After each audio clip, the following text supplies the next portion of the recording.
ಕುಂದಾಪುರದಲ್ಲಿ ಶಾಸಕ ಹಾಲಾಡಿ ಶ್ರೀನಿವಾಸ ಶೆಟ್ಟಿ ರಾಜೀನಾಮೆ ಖಂಡಿಸಿ ಕುಂದಾಪುರ ಹಾಗೂ ಕೋಟಾ ಬ್ಲಾಕ್ ಕಾಂಗ್ರೆಸ್ ಮತ್ತು ಇಂಟಕ್ ವತಿಯಿಂದ ಪ್ರತಿಭಟನೆ ನಡೆಸಿದರು. ಪ್ರತಿಭಟನೆಯನ್ನ ಉದ್ದೇಶಿಸಿ ಮಾತನಾಡಿದ ಕಾಂಗ್ರೆಸ್ ಇಂಟಕ್ ರಾಜ್ಯಾಧ್ಯಕ್ಷ ರಾಕೇಶ್ ಮಲ್ಲಿ 2018-19 ಬಜೆಟ್ ಮಂಡನೆಯ ಸಂದರ್ಭದಲ್ಲಿ ರಾಜೀನಾಮೆ ನೀಡಿರುವುದು ಕ್ಷೇತ್ರಕ್ಕೆ ನಷ್ಟವಾಗಿದೆ. ಕ್ಷೇತ್ರದ ಹಲವಾರು ಸಮಸ್ಯೆಗಳನ್ನು ಮರೆತು ರಾಜೀನಾಮೆ ನೀಡಿರುವುದು ಸರಿಯಲ್ಲ.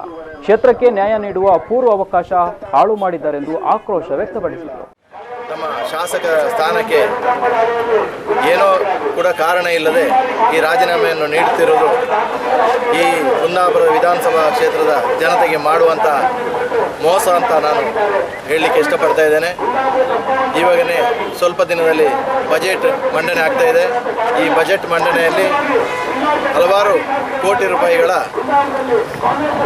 ಬಜೆಟಲ್ಲಿ ನಮ್ಮ ಕುಂದಾಪುರ ವಿಧಾನಸಭೆ ಕ್ಷೇತ್ರಕ್ಕೆ ದುಡ್ಡನ್ನು ಸವಲತ್ತನ್ನು ಇಡ್ತಾ ಇದ್ದರು. ಇವಾಗ ತಾನೇ ಈ ಶಾಸಕರು ಶ್ರೀನಿವಾಸ ಶೆಟ್ಟರು ರಾಜೀನಾಮೆಯನ್ನು ಕೊಟ್ಟು ನಮ್ಮ ಈ ಕ್ಷೇತ್ರವನ್ನು ಒಂದು ಯಾರೂ ಕೇಳದಂಥ ಪರಿಸ್ಥಿತಿಯನ್ನು ಮಾಡಿ ಹೋಗಿದ್ದಾರೆ. ಹಾಗಾಗಿ ಜನತೆ ಇದನ್ನು ಅರಿತುಕೊಳ್ಬೇಕು. ಇದಕ್ಕಿಂತ ಮೊದಲು ಕೂಡ 2012ರಲ್ಲಿ ಕೂಡ ಇವರು ಮಂತ್ರಿ ಸ್ಥಾನ ಸಿಗಲಿಲ್ಲ ಅಂತ ಹೇಳಿ ಇವರು ಶಾಸಕ ಸ್ಥಾನಕ್ಕೆ ರಾಜೀನಾಮೆಯನ್ನು ಕೊಟ್ಟಿದ್ದರು.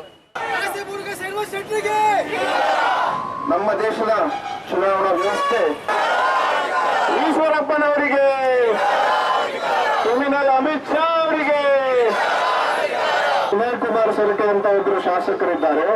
ಅವರು 1850 ಕೋಟಿ ರೂಪಾಯಿ ಕಾಪುವಿಗೆ ಅನುದಾನ ತಂದಿದ್ದಾರೆ.